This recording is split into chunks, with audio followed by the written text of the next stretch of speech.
I got into this huge fight with somebody about AI and the what do you call it? The word language, whether it's Chat GPT 4 or whether it's Grammarly, because what a lot of people don't know is Grammarly is AI. You know, all these language speech programs that people are using, and then people, in my opinion, are overly aggressively, um, going to these websites, and the websites telling them whether it's AI generated or what segments are AI generated. And I'm like, so what would you rather have somebody, bring to you a message that is either unclear, or a message that has grammatical errors, right? I'm like, if they come to you and it has grammatical errors, or if it's not, it's structured properly, you're going to ding them and say, oh, they don't know anything. It's not structured properly, right? If they come to you and you feel that it's too perfect, then it's AI generated and the whole document is AI generated.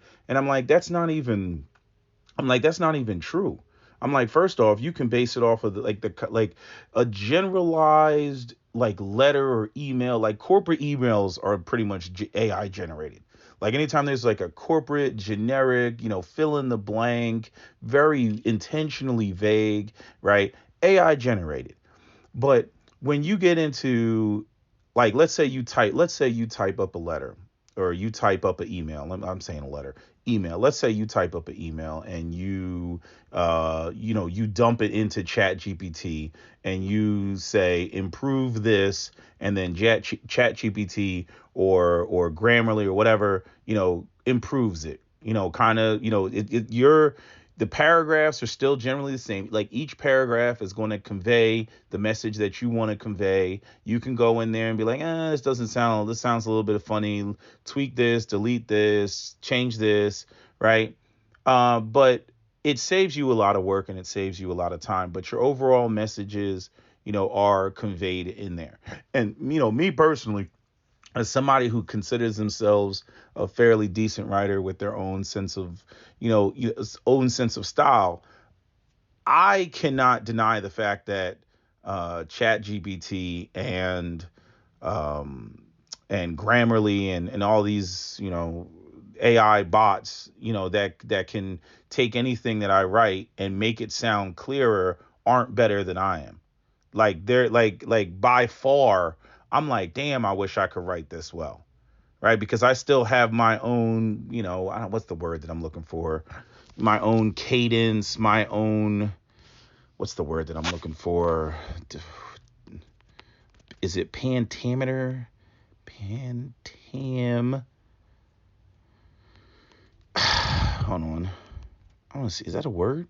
No, that's not the word that I'm looking for. Hold on. Yeah, that's the word I'm looking for. Is that a word? What does that word mean? Let me see real quick. Pentameter is a term commonly used in poetry to refer to a line verse containing five measures. No, that's not what I'm talking about. But you know what I'm saying. Your own flow, right? Um, but in any event, a lot of people are getting, like, especially people in education, are getting their buttholes in a knot because, granted, yeah, if a student is writing an entire paper using, write me a 500 word essay about, ancient Egypt, and it's just like this generic thing. Yeah, I can understand that. But in terms of people writing emails, like even now, like Shannon Sharp is getting on Jay Morant about, and I'm like, even I'm looking at it like, okay, nigga, we don't never heard you. It's not like you're some super intellectual dude and we've heard you talk like that. Me, I'm somebody who could probably get away with it. I could probably get away with, um, you know, uh, something being written and people would be like, okay, generally speaking, that's what he sounds like when he conveys his thought, especially in a professional setting, right? I could get away with that. Somebody from the streets, you're probably not going to get with, like, all of a sudden you start sounding like, Shakespeare or something. Yeah, people are going to raise, they're going to raise an eyebrow, but still, you can't judge a book by its cover, because we all know the first time we heard Marilyn Manson speak, we were like, what the fuck? We were blown away. So, I just think that I'm like, you can't have it both ways. Like either you want people to write things grammatically correct or you don't. And it seems like, and see, this is the whole thing. This goes right into the whole, the whole concept that people have, like this old, I don't want to say just a boomer concept, but this American mentality that people should be working harder and not smarter. I mean, the amount of time that you can save using Chat GPT to learn, to be able to figure things out. I mean, there's just a whole bunch of stuff, even stuff that has to do at the state level, like what websites to go to. How do I do this? How do I do that? I mean, everything that you can think of, that you want to do, Chat GPT-4 has an answer for. I mean, just and then if you know how to prompt it correctly, I mean, it gets even crazier. Like there's stuff because there's there's superficial stuff. Like you can prompt Chat GPT to ask you questions so they can better tailor, whatever you're trying to get out of Chat GPT, for you, uh, whatever you're trying to do, get out of Chat GPT better. Like you can get a better response by getting it to prompt you so that it can tailor its response to you, right? So I just like, I don't want to say this. It's like my attitude is like, this is the wave of the future. This is where things are going. There's going to be things that people aren't bothered with, and I think that some of it has to do with the fact that you have people who spent a lot of time, you know, gearing their education, gearing a particular skill set towards, like honing those skills, right? Like learning how to write properly is a skill. And so you have people that they don't like the fact that you can have somebody who has a high school education and you have somebody who has a master's or doctorate who can write better than like somebody in high school can go you through, one of these language programs and have a document come out sounding just as professional as somebody who actually, knows how to write. It's like they're incensed by that idea. Right. And the crazy thing is, it's like I know PhDs, granted, I can argue, they don't speak English or English is their second language and they can't write. They can't write and they can't type. And they're sitting there pecking away at the keyboard. I don't particularly knock them because I'm like, hey, man, you know three languages. Fuck it. Right. But I'm saying, this is the way things are. And it's just, I see this all over the place. I see all this, like people getting mad. You get like a construction worker, he's mad, because, he does backbreaking work in the sun and whatnot. You got some 20-year-old that has an Amazon FBA that's making, $40,000 a month, selling, items on Amazon, right? And they're mad at that. I mean, or other type of ways that people are making money, affiliate marketing, all these ways that people are making money from home. See, when they talk about, oh, people don't want to go back to work, oh, they're lazy and this, that, and the third, right? I mean, aside from the fact that work culture is just trash and it's toxic and, at will employees and there's no security and the average person only stays at a corporate job for 3.7 years and in the public sector it's 6.8, right? So there's no real stability there. So it's like, well, if it's just going to be just nothing but, risk, right? Why not take the risk full on yourself and then go out there and do some of these things that can be done online in your underwear from your own living room and do that. So when people talk about, oh, people, there's X amount of people not in the job market, they're making money somehow. And a lot of them are making money from home on the computer, on top of the fact that they can make way more money doing a lot of that stuff and have financial freedom, right? And they're using technology and they're using AI to do it. And they're doing all of these things. And you get all these people that are from the traditional world of work that are mad about that. They're mad that no, you should write an email and it should take you 15 minutes to write the email and then another 15 minutes to proofread it. When you can just Take something, write it out, and throw it in Chat GPT. I mean, obviously a personalized email. You got to write something in these AI programs for them to spit out something. The more you give them, the more they can spit out. In some situations, it needs to be super ultra professional, and people judge that if it's not. You know what I mean? If you see a flyer and it's a company or a business and they're trying to, sell you their goods and services and whatnot, and it's all got a whole bunch of grammatical errors on there, are you gonna trust that, their professionalism or their expertise? No, you're not. So, my whole thing is, I'm like, what is the problem with people using the AI? Like, I hear all this bitching, and I'm just like, it's like people want to get on that, like now. So now, because people are using AI, now you're going to argue that they're stupider than they are because they used AI, when even people who have the education are using AI to take their shit to the next level. You see what I'm saying? To talk about, if you really want to talk about real prejudice, because now what comes into question, so if you get a black guy and he's wearing, I don't know, a backwards hat and he's got dreads, and he looks like Jay Morant, you're automatically going to go, oh, you didn't write this. There's no way you could have written this. This is clearly AI generated. And again, first off, like, I cannot emphasize this enough. You're not going to get a proper response if you don't put the appropriate information in there. If you write an email, write it to the best of your ability, and then you drop it in the Chat GPT, you're going to get a response that is tailored to what you put in there, and it's going to have like 80% of what you said. It's just going to organize it differently and make it more clear and more streamlined. Like transitions between paragraphs are going to be clearer, right? It'll be like, I believe blah blah blah blah blah, and furthermore blah blah blah blah blah, and lastly blah blah blah blah blah, right? There's flow and structure to it, right? In addition to blah blah blah blah blah, right? And then it's going to close properly, which is how things are supposed to be written. I don't particularly see what the problem with that is.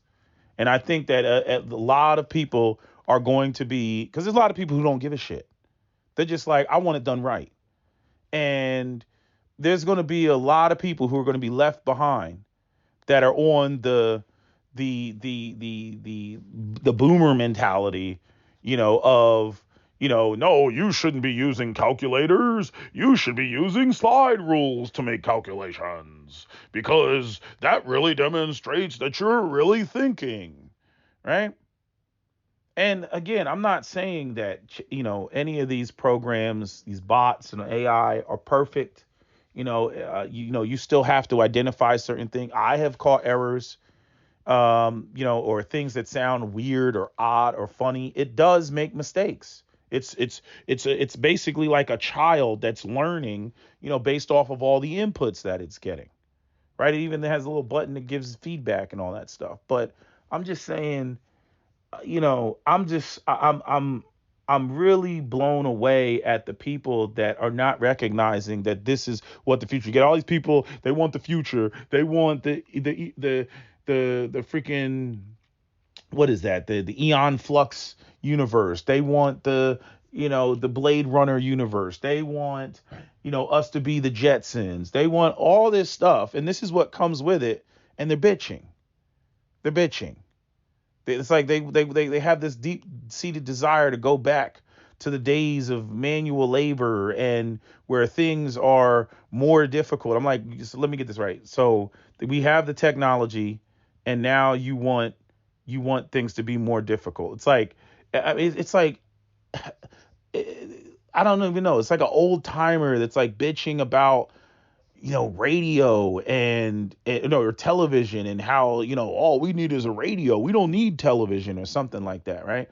I remember, Cap used to tell me about, When they came up with the synthesizers and stuff, and you could play a drum beat on a synthesizer, and the drummers were like kind of out, like, because listening to example, like even listening to, I remember when Jay-Z did the live, of his album, and it sounds different than it does, on the album. There's a different, rhythm, slightly different rhythm, when it comes to a real drummer playing the drum line of a song. Like if you like listen to Big Pimpin', the album version, right? With Dame Dash on the boat throwing up the diamond, and then go listen to Jay-Z, Big Pimpin' live. It doesn't sound exactly the same. Live band has a live band sound, a live band feel. I remember they had this with the Boston Orchestra. They were bitching because, I think the orchestra went on strike, and they were going to basically play speakers of the band during some play, you know, which was like a pre-recording of the orchestra, and all those white people, they lost their shit. All those I am not paying $200 a ticket if there's not a live band down there in the pulpit, right? And this is where you get into people who have a real appreciation of art and talent, and they want the full experience, right? But then you got other people that are like, hey man, I'm just trying to shake my ass. I don't care how I get it. This is what I'm trying to do, right? I ain't got time to sit around and wait for the drummer to show up and set up his drums and everything else like that. I just want to, lay down the beat on this track, and that's it.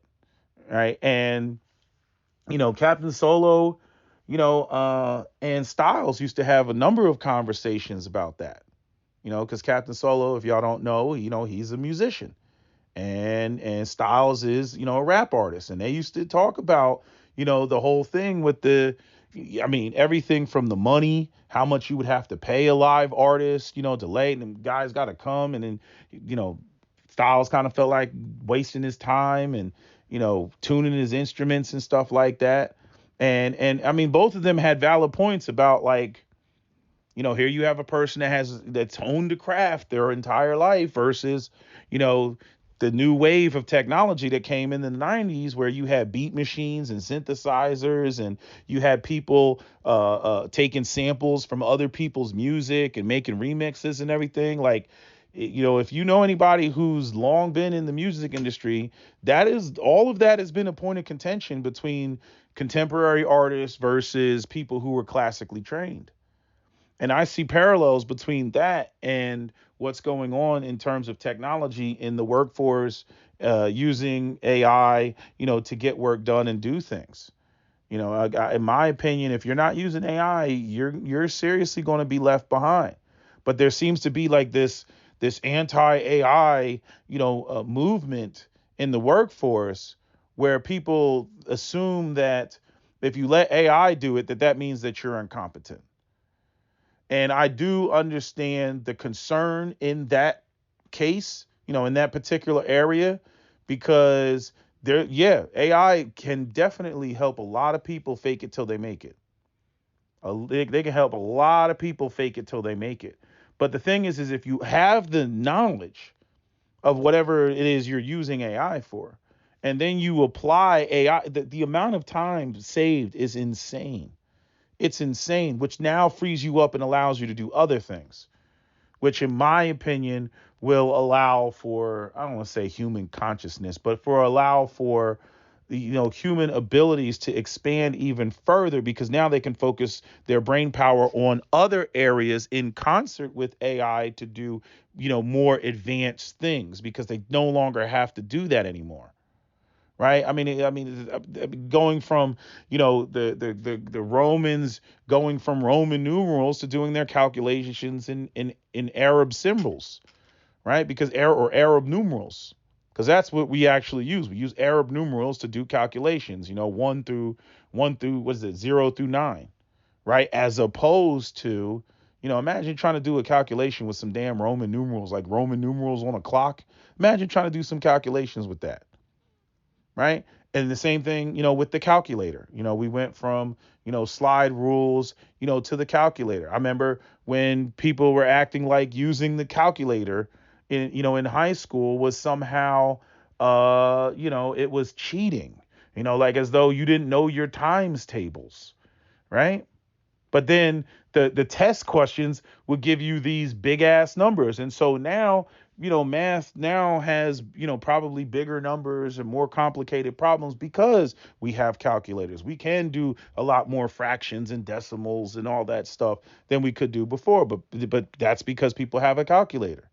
Right. And now there's a whole new set of skills about, okay, how do you put the cosine tangent, in the calculator to get an answer? Right. So now there's a whole, you have to, put the input in to get the output. Right. So you have to know how to use the calculator, which is a skill, in order to get the desired answer, on top of knowing, having a concept enough of, cosine tangent and all that other stuff, having a concept of that enough to even be able to solve the problem or know where you're going. So as technology enters the room, right, then there's a skill set around that technology, and then there's, you know, intellectual capacity that gets freed up because you're not tied up with some of these trivial menial, tasks. Don't get me wrong. You write an email, throw it in, Grammarly or Chat GPT, and yeah, most certainly proofread, see if it's everything that you want. Yeah, this sounds good. This looks good. Okay, boom, boom, boom. Send. I don't see what the problem is with that. But you got people that are just, I mean, just wailing and bitching about, and I've talked to, some people in education about this, and I do get some of their concerns because, you know, like I used to say, I think it's terrible that they don't teach cursive in school anymore. I think it's terrible that they took out the trades out of schools, like wood shop and metallurgy and auto workshop and even some of the home economic stuff. I think that a lot of schools end up being these holding cells, like a big giant, daycare, and they're not really teaching students anything. I mean, how do you go to school for 13 years and then you come out and you only qualify for a minimum wage job? Like, how does that work? How does that work? You know, I'm trying to think what else I want to say about the school, the education. I know that there's students that they don't know shit from piss. They don't know anything. And a lot of them are just trying to use AI to get by, and they don't understand core, fundamentals, and it's difficult for teachers and professors to be able to distinguish between the AI, mainly in the language departments. Anything where you have to write an essay or write something, they're complaining.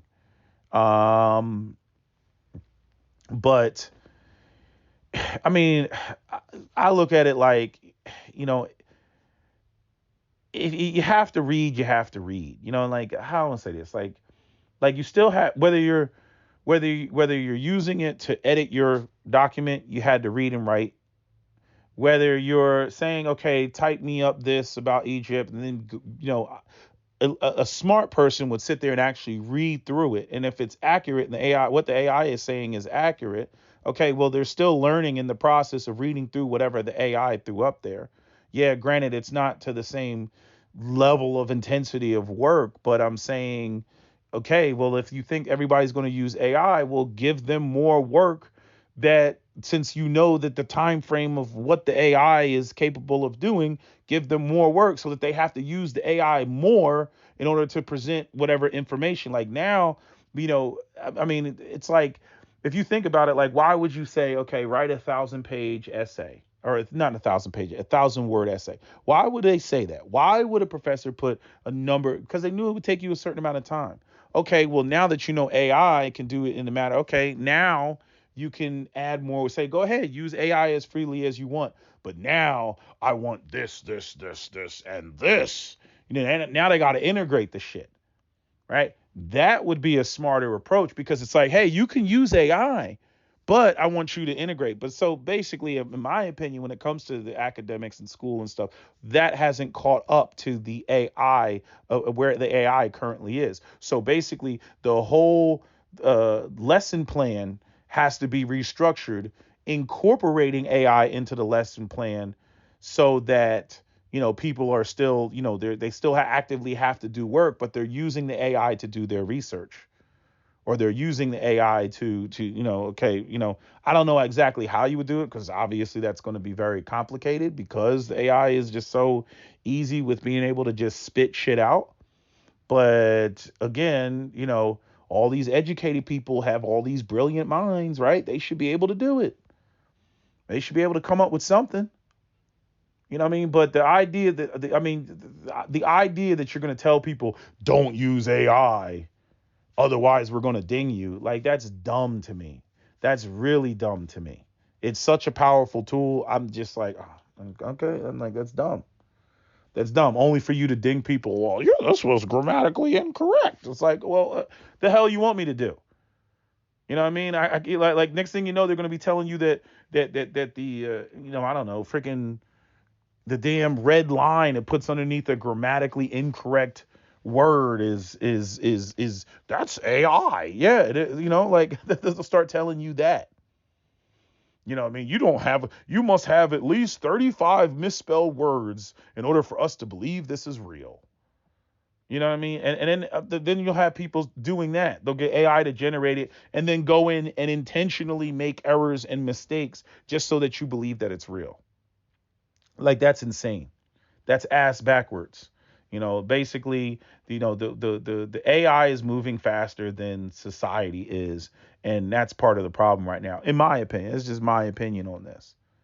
But I think that people are being held back, by this archaic model of the, back in my day, we had to count on our fingers, or just silly goofy stuff. Back in my day, we had to like it would be like me sitting there saying, how dare today's modern millennials have cell phones? Back in my day, we had pagers. You know what I mean? We had to use certain coded numbers and shit in order to say I love you over the pager. Like remember all the stupid shit we had to do? You know what I mean? All the stupid, all just dumb shit. You know what I mean? Shit with the music playing in the background on the damn answering machine. You know what I'm saying? Got Jagged Edge playing in the background, playing Promise and shit. You know what I'm saying? Yeah, this is Peter. Leave a message, at the end of the call, and I'll get back to you. Right? He got Jagged Edge playing in the background, or Cupid 112 or some shit like that. Remember that stupid shit we used? Stupid shit. Trying to sound all smooth and stuff. Just dumb. You know what I mean? You're holding the phone up. You playing the music through the fucking speaker, oftentimes too loud. Shit was like this, like right in your fucking ear and shit. All that crap. You know what I mean? And then you'd be like, yeah, that's the one, right? I mean, just stupid. We used to do some stupid shit back in the day. We used to do some stupid shit. Yeah, hey ladies, it's Jay. I'm out right now with my peoples, but when I get a chance, I'll get back with you. One. just stupid shit, yo. Oh my god, yo. Y'all don't know the struggle. The struggle was real. But anyway, that's all I got to say. That's my video. SWP out. Don't forget to comment, share, like, and subscribe.